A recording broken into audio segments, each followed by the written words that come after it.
Hello student, आज हम start करेंगे क्लास 7 का chapter number 3 fibre to fabric कि कैसे फाइबर से फैब्रिक बनाया जाता है। In class 6 you have learned about some fibres obtain from plants.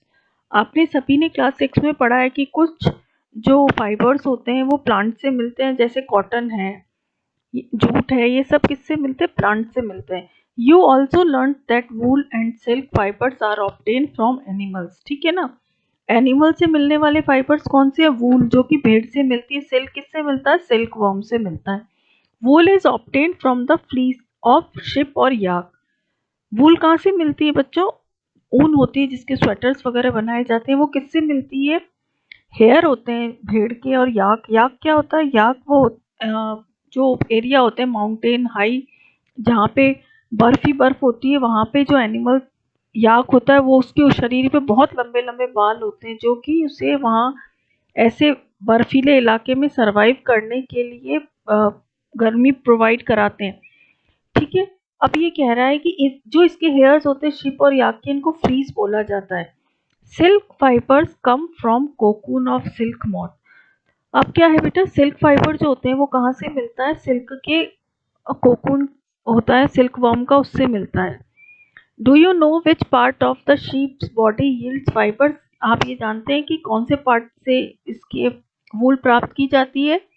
ये सभी क्वेश्चन आपके माइंड में होंगे। Are you aware how these fibres are converted into the woollen yarn that we buy from the market to knit sweaters? बच्चों, ये थोड़ी होता है कि बाल काटे वो भेड़ के और बस स्वेटर बुनना चालू कर दिया, नहीं।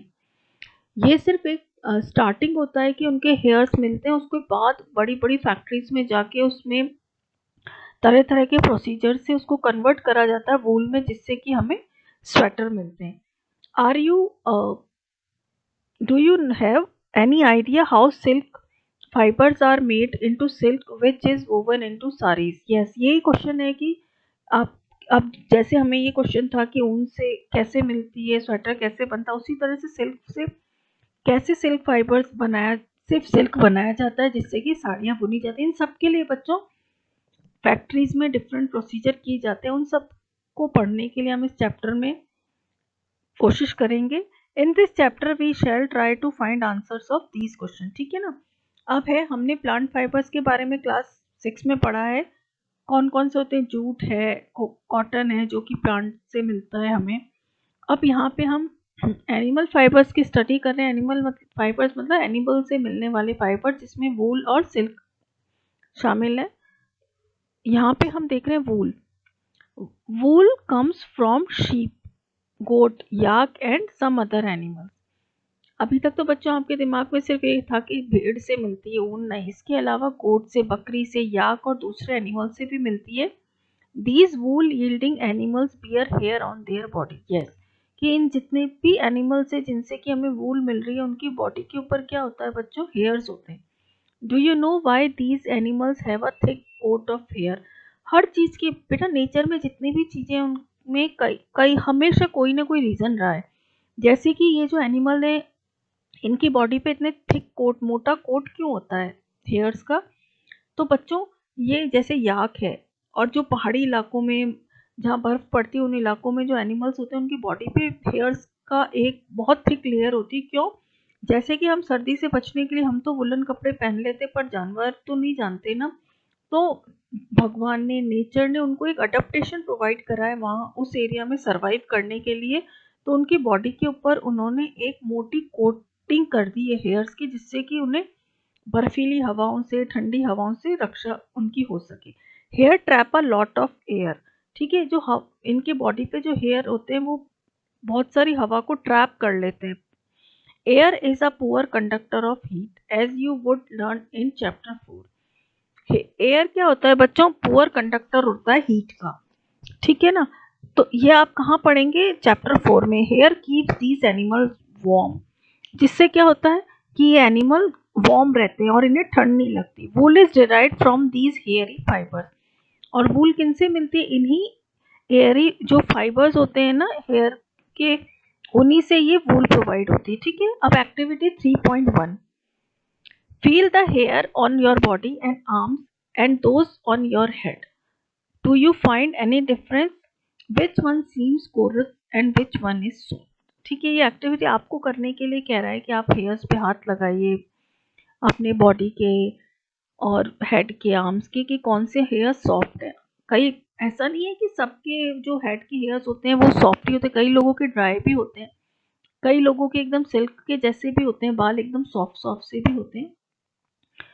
अब ये क्या कह रहा है कि ये हमें बता रहे हैं कि like us the hairy skin of the sheep has two types of fibres that form it's fleece. बच्चों यहाँ पे भी जो भेड़ की बालों वाली जो स्किन होती है उसमें दो तरह के फाइबर्स होते हैं। ठीक है, एक कोरस बियर्ड हेयर होते हैं एंड एक fine soft under hair close to the skin. ठीक है, दो तरह के बाल, एक तो बियर्ड हार्ड से थोड़े से, और एक फाइन सॉफ्ट होते हैं जो कि क्लोज होते हैं स्किन के बहुत पास वाले एरिया में होते हैं। The fine hair provide the fibre for making wool, और जो ये सॉफ्ट और जो स्किन के पास वाले हेयर होते हैं ना, यही ऊन बनाने के काम में आते हैं। Some breeds of sheep possess only fine under hair. ठीक है ना, किसी किसी ब्रीड के अंदर बच्चों केवल फाइन अंडर हेयर्स ही होते हैं। Their parents are specially chosen to give birth to sheep which have only soft under hair. बेटा ये फिर क्या होता है कि भाई अच्छे हेयर मिलेंगे, फाइन अंडर हेयर मिलेंगे, उससे ऊन भी बढ़िया क्वालिटी की प्राप्त होगी। उसके लिए इस तरह के पेरेंट्स को चूज किया जाता है जिनसे कि इस तरह के जो आगे जनरेशन हो वो हो कि उसमें सॉफ्ट और अंडर हेयर्स ही मिले। तो this process is selecting parents for obtaining special characters in their offspring such as soft under hair in sheep is termed selective breeding।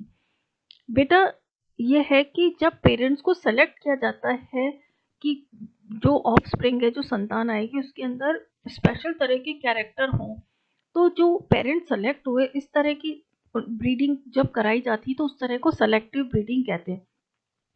तो यहाँ पे क्या है, शिप की वो स्पीशीज को सेलेक्ट किया जाता है जिनके अंदर सॉफ्ट अंडर हेयर होते हैं। तो उसमें पेरेंट्स, दोनों पेरेंट्स की ऐसी स्पीशीज को ही लिया जाता है जिससे कि ऑफस्प्रिंग में भी इसी तरह का कैरेक्टर आए कि जिसमें सॉफ्ट अंडर हेयर हो। तो इस तरह की जो ब्रीडिंग कराई जाएगी वो सेलेक्टिव ब्रीडिंग होगी। उसमें क्या होगा, जो ऑफस्प्रिंग होगा, जो बच्चा होगा, उसके अंदर अच्छी क्वालिटी के अंडर हेयर वाली जो ब्रीड है वही आएगी।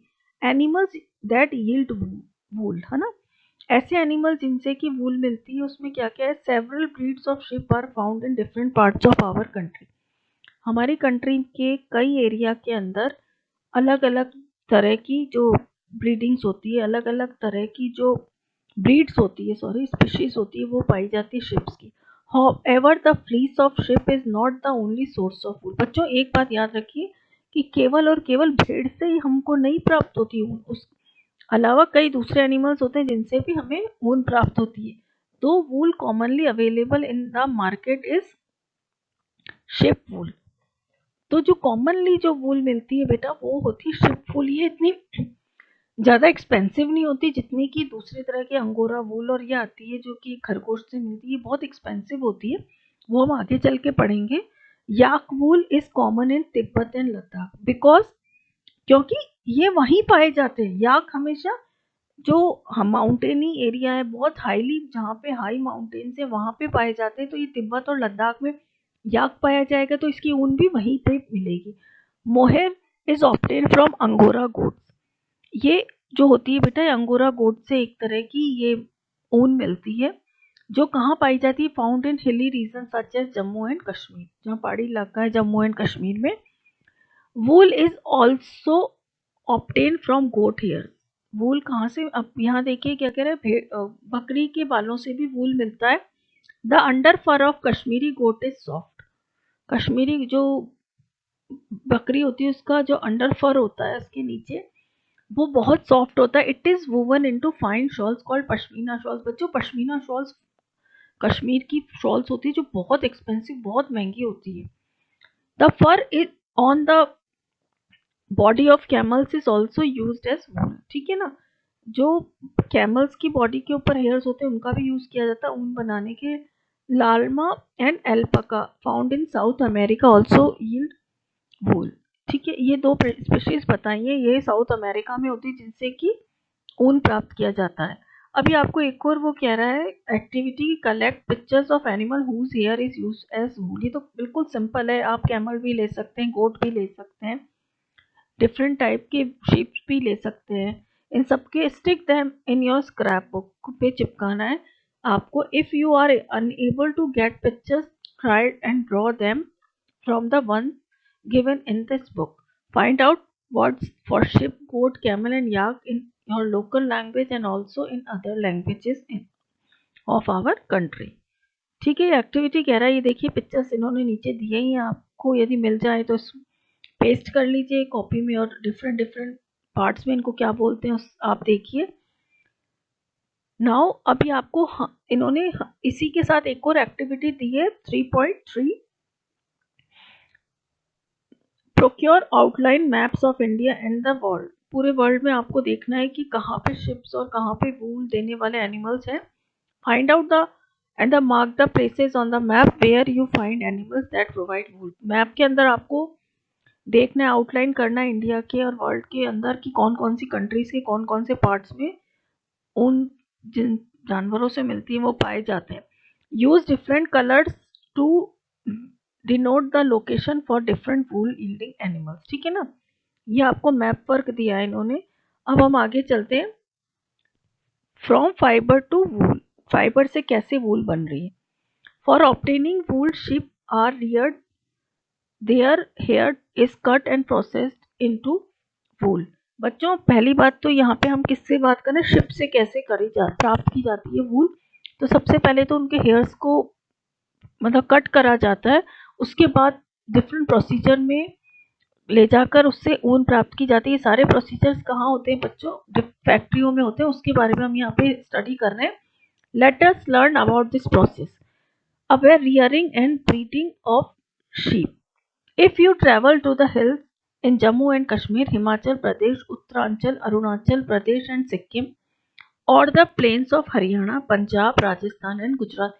आपसे ये पूछ रहा है कि यदि आपने हिल्स जैसे जम्मू कश्मीर, हिमाचल प्रदेश, उत्तरांचल, ये सब हिली एरिया इंडिया के, अरुणाचल प्रदेश और सिक्किम में ट्रैवल करा है, या फिर प्लेन एरियाज कौन से हैं, मैदानी इलाके इंडिया के, Haryana, Punjab, Rajasthan and Gujarat. You can see shepherds taking their herds of sheep for grazing. आपने देखा होगा गडरिए जो भेड़ चराने वाले होते हैं उनको शेपियर्ड्स बोला जाता है। बड़े बड़े झुंड ले जाते हैं भेड़ों के, उनको मैदानी इलाकों में, घास के इलाकों में चराने के लिए। शीप आर हर्बीवोरस, ठीक है, हर्बीवोरस होती है और घास ही खाती है, and prefer grass and leaves. Apart from grazing, sheep rearers also feed them on a mixture of pulses, corn, jowar, oils, cakes, material left after taking out from seeds। ठीक है ना, घास के अलावा वो ये सब चीजें भी खाती है, दाल के मिक्सचर है, कॉर्न है, ज्वार है, ऑयल तेल निकाल लेते हैं किसी भी सीड्स में से, किसमें से, तिल में से, और इन सब चीजों में से जब तेल निकल जाता है उसके बाद जो कचरा सा बचता है ना, वो ऑयल केक्स की फॉर्म में उनको दिया जाता है। And minerals in winter, sheeps are kept indoor and fed on leaves, grains and dry fodders. सर्दी के अंदर बेटा क्या होता है कि उनको बड़े बड़े जो क्या बड़े बड़े जो एरियाज होते हैं इंडोर, बाड़ा कह सकते हैं जनरल लैंग्वेज में, उसमें बंद कर दिया जाता है, वहां पे उनको पत्तियां, अनाज और सूखे फॉडर्स की फॉर्म में खाना दिया जाता है। Sheeps are reared in many parts of our country for wool. ठीक है ना, पाला भी जाता है शिप्स को हमारी कंट्री में, किस लिए पालेंगे, उनसे ऊन प्राप्त करने के लिए। आपकी बुक में टेबल 3.1 दी गई है, जो जिसमें table 3.1 gives the names of some breeds of ships reared in our country for producing wool।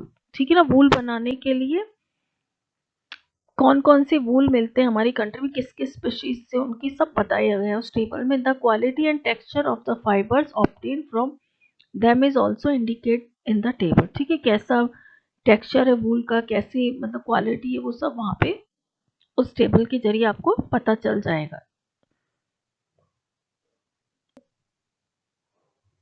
Now we will continue the chapter in our next video. यदि आपको मेरा चैनल अच्छा लगे या आपको कुछ भी मेरे चैनल से इससे समझ आए तो प्लीज़ आप मेरे चैनल को सब्सक्राइब ज़रूर से करें। Thanks a lot, thank you.